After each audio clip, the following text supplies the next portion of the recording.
Bonjour et bienvenue dans cette émission que nous dédions aujourd'hui à un personnage très connu, connu particulièrement pour ses fonctions à la tête de la police sous Napoléon, connu pour son génie de l'intrigue, son côté caméléon, entre destitution, restitution, dangereux double jeu, Fouché.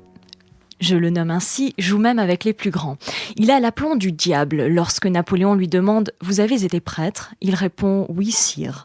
Lorsque Napoléon rétorque « Et vous avez voté la mort du roi ?» Fouché déclare « C'est le premier service que j'ai rendu à vous, votre majesté ».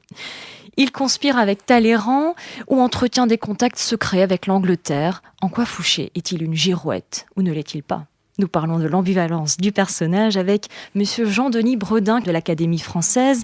Monsieur Bredin, merci beaucoup de venir dans cette émission. Merci à vous de m'avoir invité.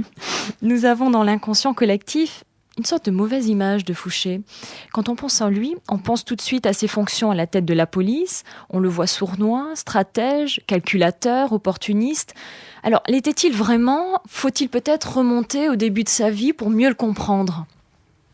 Mieux le comprendre ou peut-être mieux s'en méfier. Ou mieux le comprendre tout court. Je veux dire, c'est un personnage tout à fait étrange et qui a passionné des historiens comme mon confrère Jean Tullard et autrefois Stéphane Zweig et Louis Madelin. C'est un personnage tout à fait étrange et qui ne ressemble peut-être à aucun autre. Il était né près de Nantes en 1759. Il a été élevé au Collège des oratoriens. Il se destinait à devenir oratorien. Il n'a été que tonsuré. Il ne sera jamais prêtre et il vivra de la haine des prêtres qui sera un des aliments, j'allais dire, de sa vie future. En 92, il sera candidat à la Convention, il entrera à la Convention et il votera aussitôt la mort du roi. La mort du roi, alors qu'il avait déclaré quelques jours avant qu'il allait voter contre la mort du roi, mais, diront un certain nombre de ses historiens, il a toujours voté avec les vainqueurs, quoi qu'il arrive, trahissant tous ceux qu'il avait rencontrés, mais il votait avec les vainqueurs, il vote la mort du roi quand il voit que la mort du roi est inévitable. Alors il sera nommé parmi les représentants en mission que la Révolution va envoyer dans un certain nombre de villes.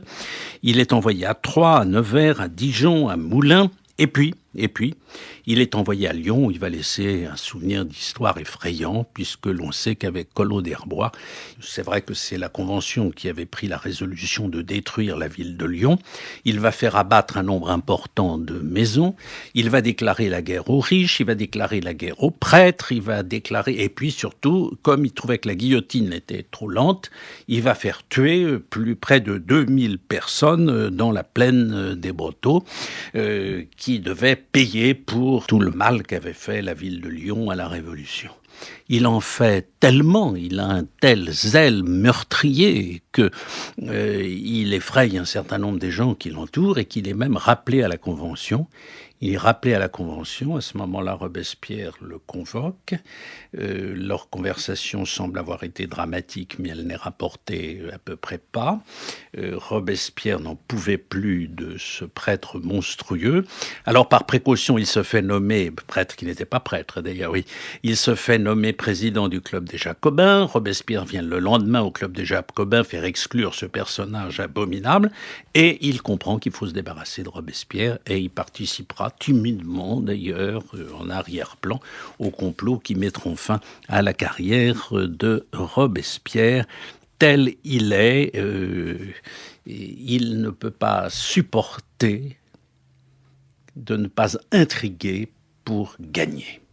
Il ne peut pas supporter de perdre. Il ne peut pas supporter de perdre, il veut toujours être dans le camp des vainqueurs et il sera définitivement un monument d'intrigue, mais ça on va y revenir. On dit qu'il est une girouette. Est-ce qu'il est vraiment ?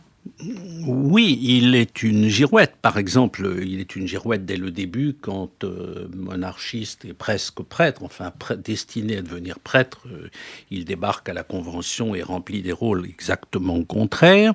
Il est une girouette quand, paraissant fidèle à Robespierre, il fait tout pour s'en débarrasser. Il est une girouette quand plus tard il reviendra grâce à Barras. En 1795, après que les Thermidoriens l'aient tenu à l'écart un certain temps, il va revenir grâce à ceux qui vont enfin le reporter au pouvoir, car son seul problème est à la fois de gouverner, de régner, d'intriguer.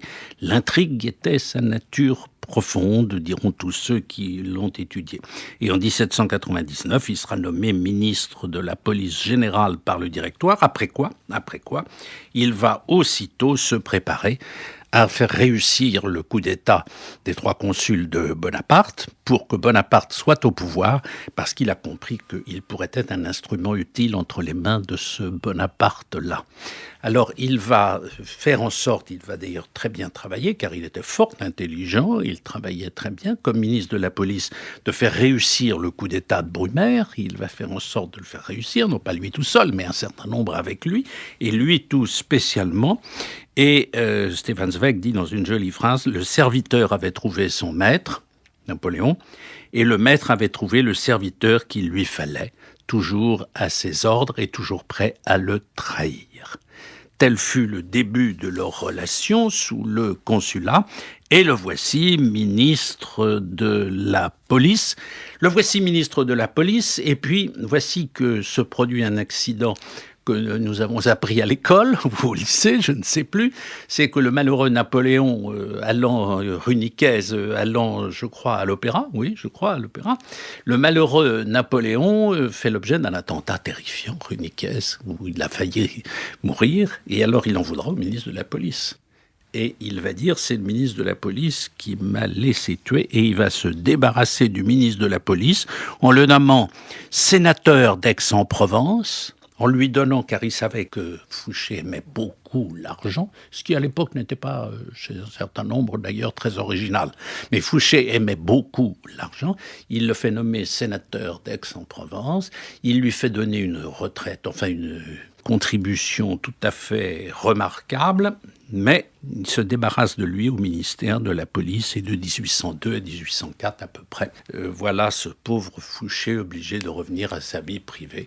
Il a entre-temps épousé une femme, eu des enfants, il a une vie très régulière, sa vie privée n'est peut-être pas ce qui l'intéresse le plus, c'est sa vie publique, c'est sa vie secrète, c'est les trahisons successives qui le passionnent. Justement, ne calcule-t-il pas sa vie privée en fonction de sa vie publique et de ses intérêts ? Certes oui, vous avez tout à fait raison, car tout à la fin de sa vie, quand il aura besoin d'essayer de plaire à la monarchie revenue au pouvoir, sous Louis XVIII, après la mort de sa femme, il épousera une aristocrate et il demandera à Louis XVIII d'être témoin au mariage. Il aura à tout moment cette idée que la vie privée n'est qu'un des aspects de la vie publique. Il aura toujours une très grande relation avec l'argent, il l'aimera beaucoup, avec les hommes qui fabriquaient de l'argent, qui gagnaient de l'argent.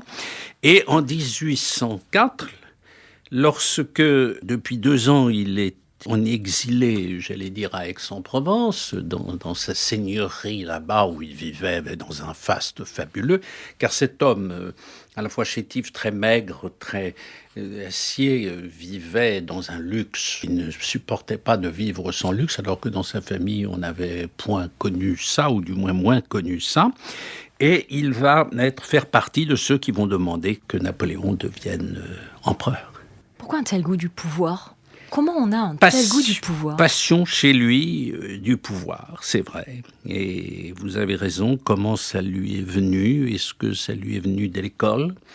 Est-ce que ça lui est venu probablement pas de sa famille? Il était d'une famille d'armateurs, marchands, riches, certes, mais enfin qui n'avait pas eu la passion du pouvoir.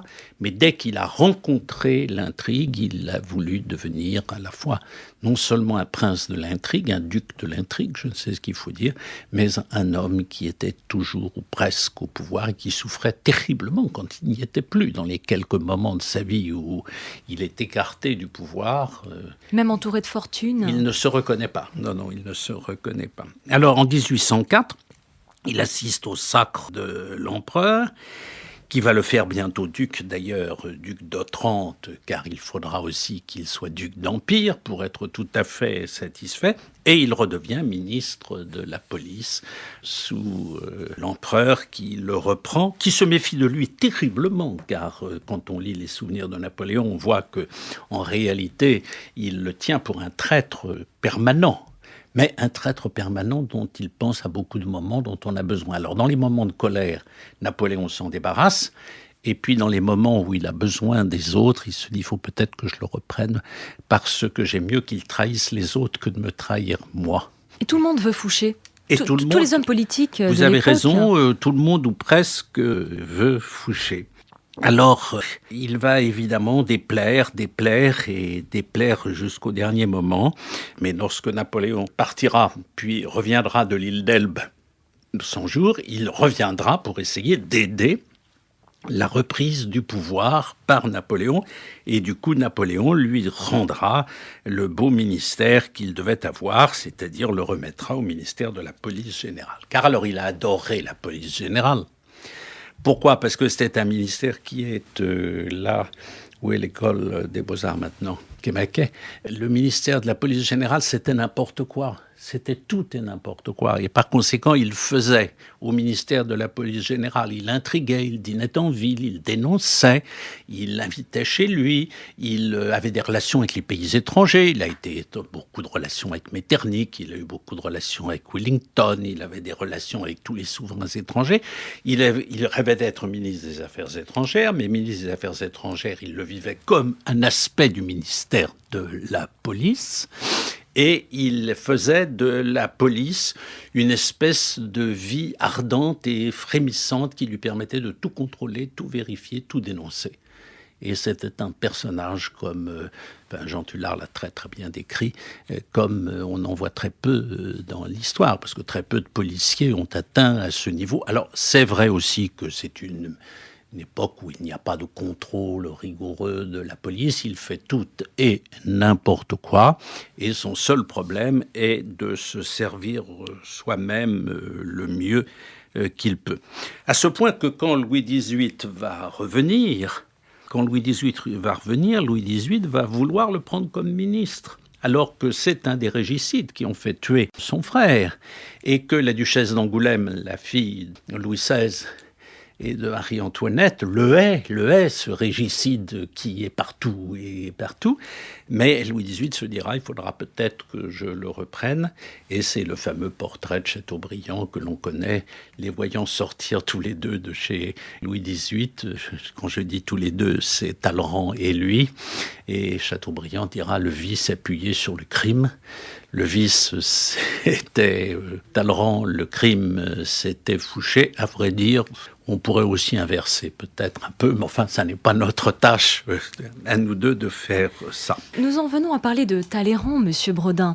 Quelle relation entretenait Talleyrand et Monsieur Fouché ? Parce que était-il vraiment un ennemi ? Talleyrand était très lucide sur lui et a dit des choses d'ailleurs très très cruelles sur lui. Talleyrand était poussé par un certain nombre, Girouette aussi, c'est un problème qui avait été évoqué. Talleyrand était comme lui poussé par l'intrigue, par l'ambition, le goût de l'argent ne lui était pas du tout étranger. Mais Talleyrand allait probablement moins loin que n'osait aller Fouché. Il y avait chez Fouché, est-ce le séjour à Lyon qui avait fait ça, il y avait une véritable part criminelle chez Fouché qui faisait que rien ne l'arrêtait et qui n'existait probablement pas. Je ne sais pas, je ne connais pas Monsieur Talleyrand pour savoir, mais je pense que... Et puis, ils se sont souvent heurtés l'un à l'autre, leurs ambitions ne se rejoignaient pas toujours. Toujours est-il qu'ils se sont détestés et appuyés l'un sur l'autre, comme dirait Chateaubriand, à un certain moment de l'histoire. Alors voilà, en 1815, quand va se terminer cette aventure, après qu'il ait été de nouveau ministre de la police une dernière fois, sera dressée une liste des proscrits. C'est-à-dire une liste des proscrits va venir ce qu'on a appelé la terreur blanche, c'est-à-dire la revanche des monarchistes. Et Fouché représentait évidemment l'horreur. Il a figuré sur la liste des proscrits et cette fois-ci, on a été obligé de l'envoyer à l'étranger.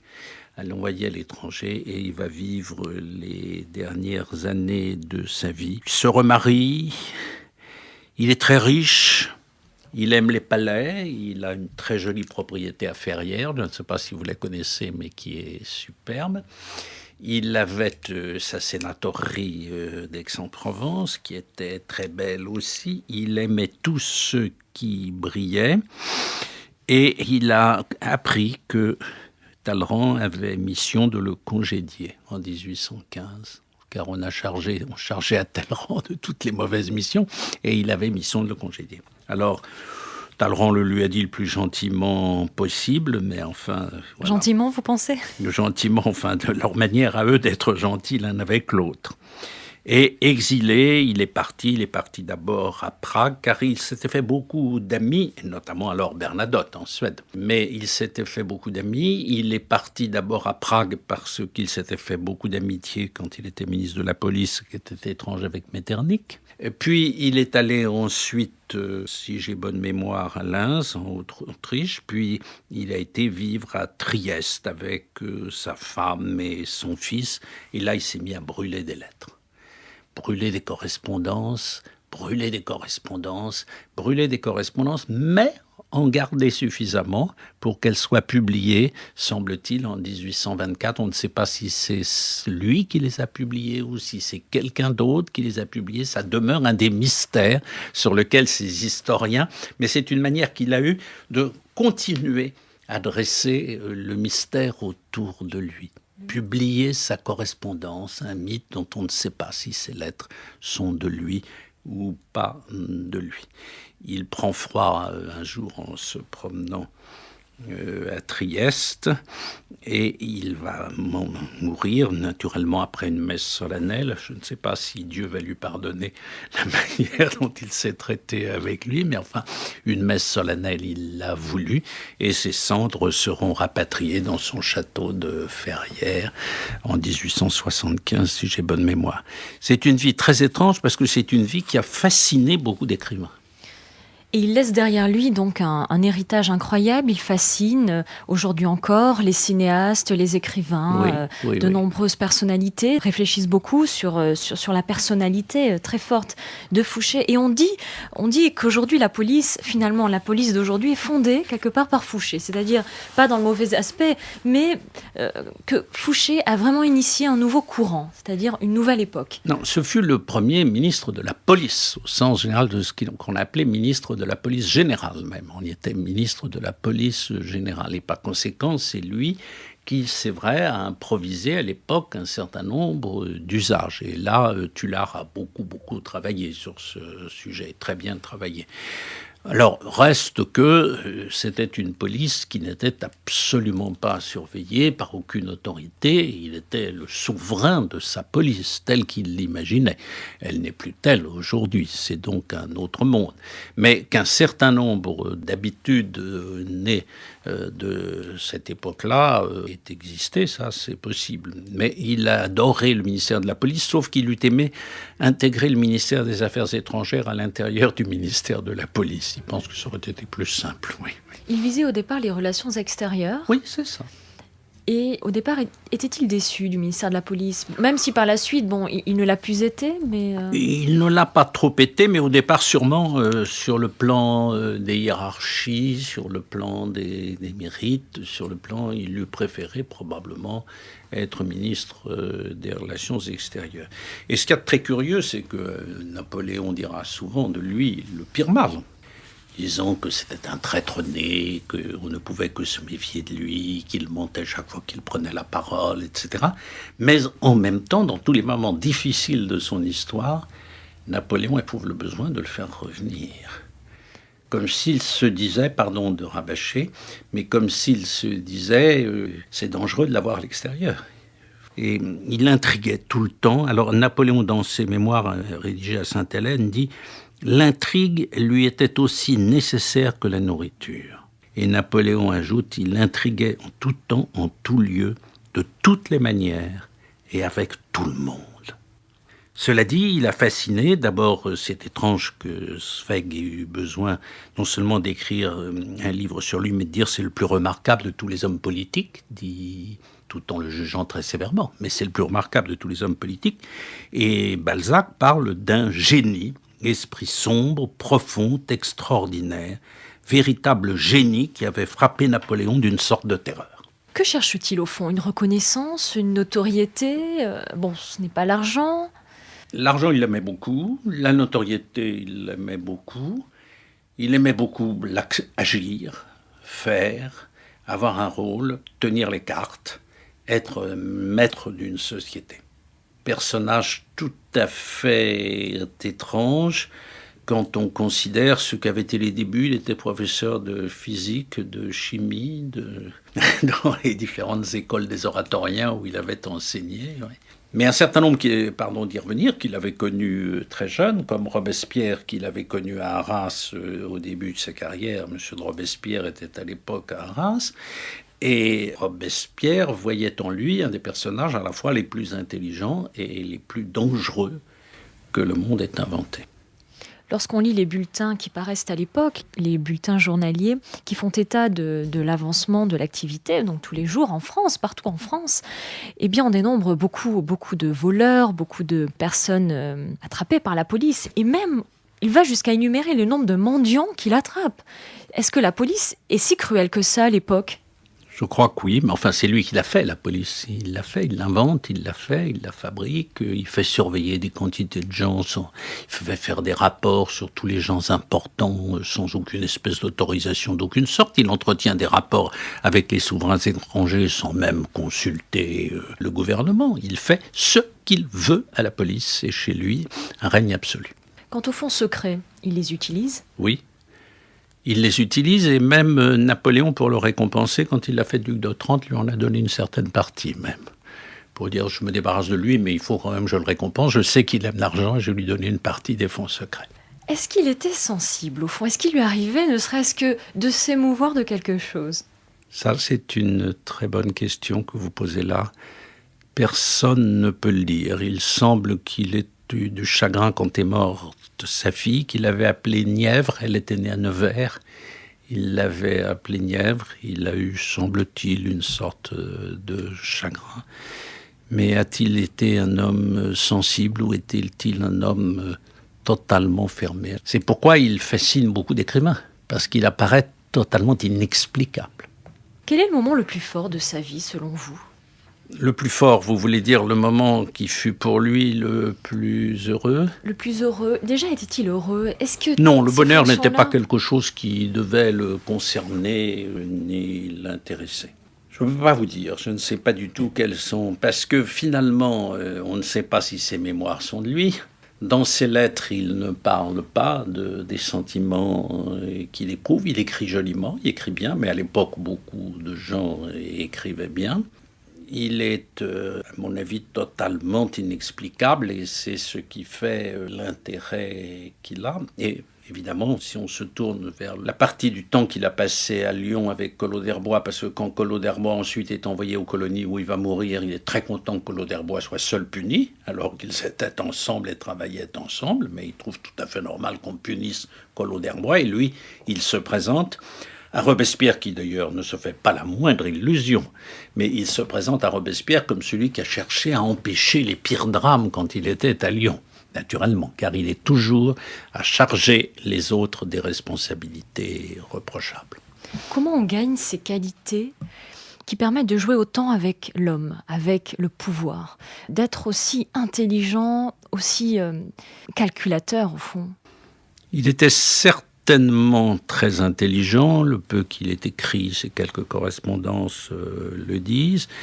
Il était très calculateur. Avait-il, au sens un esprit, avait-il une âme autre que, je veux dire, est-ce qu'il était capable de se reprocher quelque chose ? A-t-il aimé quelqu'un d'autre que Fouché ? Question que vous posiez tout à l'heure. Moi, je crois qu'il reste complètement mystérieux, personnage étrange. Girouette, oui, c'est vrai, mais il y a eu beaucoup d'autres girouettes que lui. Mais une girouette de ce genre-là, il y en a guère, c'est un personnage totalement mystérieux de l'histoire de France. abominable, à beaucoup d'égards, il faut bien le dire, mais qui reste très intéressant. Comment vivait-il ces échecs selon vous ? Il vivait très mal les périodes où il est 3 fois séparé du pouvoir. Il l'est d'abord de 1795 à 1798, puis il l'est ensuite pendant son exil, qu'on a appelé son exil doré, parce qu'il avait été fait de 1802 à 1804, puis une 3e fois de 1810 à 1813. Il supporte très mal d'être exclu du pouvoir et il supporte très mal son exil en 1815. Il supporte mal d'être exilé. Il a toujours intrigué pour être au pouvoir. Et le fait de ne plus être au pouvoir, il le prend sûrement très mal. Est-ce que ça l'aide à mourir ? Je ne sais pas. Qu'a-t-il pensé les derniers jours ? Alors, ces mémoires, les mémoires de Fouché, je ne sais pas s'ils vous sont passés entre les mains. On ne sait pas s'ils sont de lui. On ne sait pas si c'est d'autres que de lui. Les thèses diverses. Louis Madelin disait que c'était probablement de lui. Mais c'est des mémoires dans lesquelles il accuse le monde entier, sauf lui. Merci beaucoup, Monsieur Bredin.